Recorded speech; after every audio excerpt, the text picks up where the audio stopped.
तो आज की इस वीडियो में हम बात करेंगे राजस्थान चतुर्थ श्रेणी कर्मचारी भर्ती परीक्षा 2025 के इंग्लिश मॉडल पेपर के बारे में। आज का हमारा पेपर होने जा रहा है पेपर नंबर 101 और इस वीडियो में हम कवर करेंगे टोटल 15 क्वेश्चन जो फोर्थ ग्रेड में इंग्लिश सब्जेक्ट से पूछे जाएंगे और हमारा टारगेट है हम 15 आउट ऑफ 15 एग्जाम में करके आए। उसके लिए डेली प्रैक्टिस पेपर है वो शाम को 5:15 पे इंग्लिश ड्रॉप यूट्यूब चैनल पे आपको देखने को मिलता है। तो आप चैनल को सब्सक्राइब कर लें, क्लास को लाइक करें और आज हमारा पेपर हो रहा है 101 नंबर का। तो first question, choose the present perfect tense from the given sentence. Sentence दिया है the manager shall be on leave. ये जो सेंटेंस दिया गया है उसको उसके लिए हमें क्या चूज करना है, प्रेजेंट परफेक्ट टेंस चूज करना है। अभी देर का शैल बी मतलब देर का है फ्यूचर कंटिन्यूस टेंस, हमें किस में चेंज करना है, इसको प्रेजेंट परफेक्ट टेंस के अंदर चेंज करना है। The manager is on leave present continuous आ जाएगा, had been past perfect continuous आ जाएगा, the manager was on leave past continuous आ जाएगा, the manager had been on leave जो मैनेजर है वो किस पे होगा, लीव पे होगा। तो हैव बीन ये आता है परफेक्ट कॉन्टिन्यूस के अंदर आता है। लेकिन अगर हम पैसिव वॉइस की बात करें तो फिर हैज हैव के आगे बीन ऐड हो जाता है। तो यहाँ से ऑप्शन डी है वो राइट आंसर हो जाएगा। नेक्स्ट है select the most appropriate option from below which changes the following active sentence into passive voice. बहुत लंबा क्वेश्चन दिया गया, मतलब हमें यह है कि एक्टिव वॉइस को पैसिव वॉइस में चेंज करना है। I gave her A book for her birthday. I gave passive voice में चेंज करने का सीधा सा तरीका वही है। देखो गेव कौन सी फॉर्म है, सेकंड फॉर्म, और जब भी सेकंड फॉर्म दी हुई आए और पैसिव वॉइस में चेंज करना हो तो वॉज वर। और देखो बहुत सारे मॉडल पेपर है जिनके अंदर सेकंड फॉर्म का ही दिया हुआ है और एग्जाम के अंदर आप श्योर मान के चले सेकंड फॉर्म से ही क्वेश्चन आपको देखने को मिलेगा। और पैसिव वॉइस में क्या हो जाएगा, सेकंड फॉर्म का वॉज वर। देखो first option she is giving, is नहीं आएगा, was given a book for her birthday, और सी हैड बीन भी नहीं आएगा, for her birthday a book was given to her. तो यहाँ से भी ये भी कैंसिल हो जाएगा क्योंकि इसके अंदर क्या लिखा, a book was given to her. तो बाई मी वो नहीं दिया हुआ और टू हर नहीं आएगा, she was given a book for her birthday, और बाई मी भी यहाँ पे हो सकता है बाई मी, लेकिन ऑप्शन में नहीं दिया हुआ है तो हम अपनी तरफ से ऐड कर नहीं सकते। तो जो हमें ऑप्शन में दिया हुआ है हम उसी पे टिक करके आएंगे, ऑप्शन बी। नेक्स्ट है question number 3, the lawyer said to his client we will win the case. The lawyer said to his client, lawyer ने क्लाइंट से कहा we will win the match. Simple sentence है तो said to किस में change होगा, told में। Said to किस में चेंज हो जाएगा, टोल्ड में। कनेक्टिव सिंपल सेंटेंस में क्या लगता है, दैट, तो हो जाएगा the lawyer told his client that. The lawyer told his client that. We first person subject के अकॉर्डिंग द लॉयर, तो वी किस में चेंज होगा, दे में। अब ऐसे नहीं कि हाँ द लॉयर सिंगुलर है तो फिर यहाँ ही कर देंगे, नहीं, यहाँ पे दोनों की बात हो रही है। तो जो थर्ड पर्सन में जो प्लूरल फॉर्म है प्रोनाउन की वही हमें यूज करनी है, तो यहाँ से दे को यूज करेंगे। विल है वो किस में चेंज हो जाएगा, वुड के अंदर। तो देखो they would, the lawyer said that, यहाँ से टू हिज क्लाइंट वो हटा दिया गया इसमें से, तो ये भी हो जाएगा।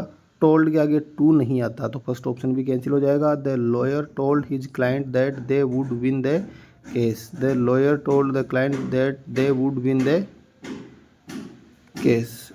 टोल्ड हिज क्लाइंट और इसमें से हिज को हटा दिया है, यहाँ से हो जाएगा ऑप्शन सी है वो राइट आंसर।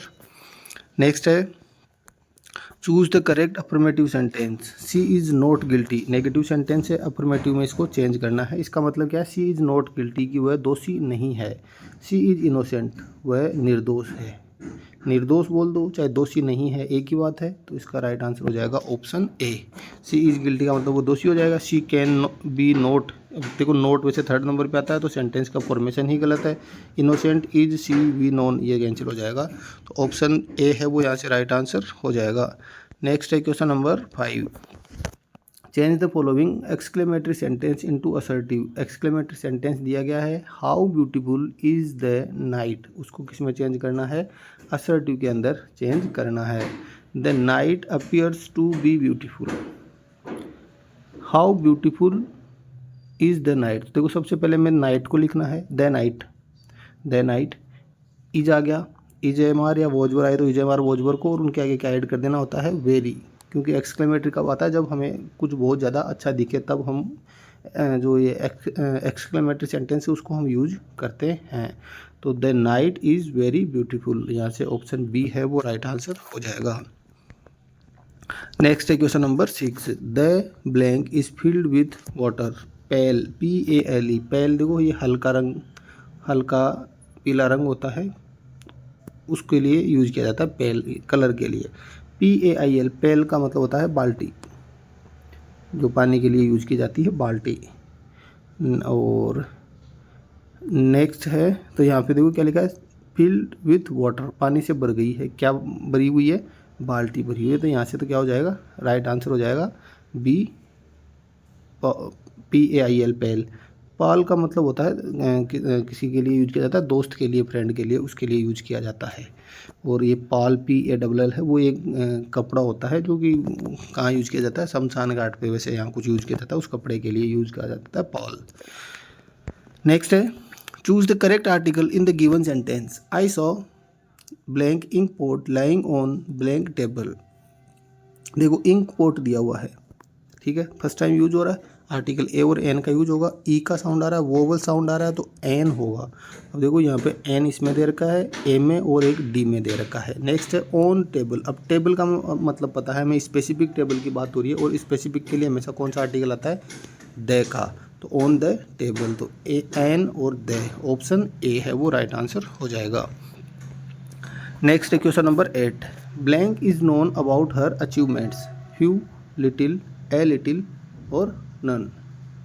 नन का मतलब कोई नहीं जानता, अबाउट हर अचीवमेंट्स, इसमें लिखा है is known about her achievements, बहुत थोड़ा पता है हमें उसके अचीवमेंट्स, उसकी उपलब्धियों के बारे में। अचीवमेंट्स है वो अनकाउंटेबल है, तो देखो फ्यू का यूज होगा नहीं, लिटिल, ए लिटिल बचा है, हमें थोड़ा सा पता है, बहुत ज़्यादा पता है इसका भी नहीं पता, बहुत ही ज़्यादा पता है वो भी नहीं पता, इतना पता है कि हाँ थोड़ा बहुत, मतलब थोड़े बहुत के सेंस में किसका यूज किया जाएगा, लिटिल, थोड़े से ज़्यादा ए लिटिल, बहुत ज़्यादा द लिटिल, तो यहाँ से हो जाएगा ऑप्शन बी।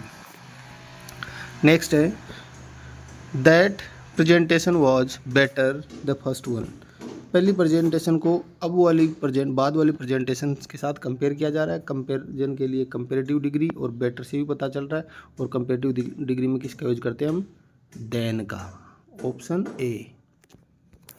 नेक्स्ट है क्वेश्चन नंबर 10, द, ये जो साइन सिंबल दे रखा है इसको क्या कहा जाता है, स्क्वायर, पैरेंथेसिस, ब्रेसेस या वन, इसको क्या कहा जाता है, ब्रैकेट, कोष्टक और पैरेंथेसिस। आप ये वर्ड याद रखना, पैरेंथेसिस, ये जो ब्रैकेट कोष्टक जो हम यूज करते हैं मैथ के अंदर, उसको इंग्लिश के अंदर पैरेंथेसिस कहा जाता है। नेक्स्ट है, choose the correct Hindi translation of the given sentence. Are you not going to the party. देखो यहाँ पर एक तो ये होता है, क्या तुम पार्टी में जा रही हो, जा रही हो नहीं है, नोट है, क्या तुम पार्टी में जा रहे हो, क्या तुम पार्टी में नहीं जा रही हो, क्या तुम पार्टी में क्यों नहीं जा रही हो, क्यों नहीं पूछा है, क्यों तो कब आता, जब सेंटेंस के स्टार्ट में क्या दिया होता, WH वर्ड वाई, तो क्या हो जाएगा, क्या तुम पार्टी में नहीं जा रही हो, ऑप्शन सी। नेक्स्ट है, choose the correct English translation for the of the given sentence. मेरा बड़ा भाई इंजीनियर बनना चाहता है, माई ब्रदर, भाई नहीं है, बड़ा भाई, तो माई बिग ब्रदर नहीं कहा जाता, एल्डर ब्रदर कहा जाता है, तो माई एल्डर ब्रदर चाहता है, present simple, wants to become an engineer, EJMR बनना चाह रहा है, रहिए के सेंस में EJMR का यूज होता है, तो यहाँ से ऑप्शन सी है वो राइट आंसर हो जाएगा। नेक्स्ट है, ऑथेंटिकेशन शब्द का हिंदी समानार्थक शब्द है प्रमाणित, प्रमाणिक, सही या प्रमाणीकरण। तो देखो ऑथेंटिक का मतलब होता है प्रमाणिक, और ऑथेंटिकेशन उसको प्रमाणिक करने की जो प्रोसेस है, वर्ब है, वो हो जाएगी प्रमाणीकरण, ऑप्शन डी। नेक्स्ट है question number 14, which part of sentence has an error. She is very beautiful but intelligent. She is very beautiful, उसकी दो क्वालिटी बताई गई है, और दो को जोड़ने के लिए बट नहीं आता, क्या आता है, एंड, तो ये जो बट इंटेलिजेंट है इसकी जगह आ जाएगा and intelligent. She is very beautiful and intelligent, option C. Next है 35, सेंटेंस दे रखा है और उसके पार्ट अलग अलग डिवाइड कर दिए गए A, B, C और D के अंदर। जो जिस पार्ट में एरर है उस पे हमें टिक करना है। The decline of his moral values has caused a lot of pain to his parents और नो एरर। देखो डिक्लाइन के आगे ऑफ प्रीपोजिशन का यूज नहीं होता, डिक्लाइन के आगे इन प्रीपोजिशन का यूज होता है। डिक्लाइन इन ये फिक्स प्रीपोजिशन है, तो यहाँ से हो जाएगा ऑप्शन ए। तो ये था आज का हमारा पेपर। अगर कोई भी डाउट हो तो आप कमेंट करके पूछ सकते हैं। Thanks for watching.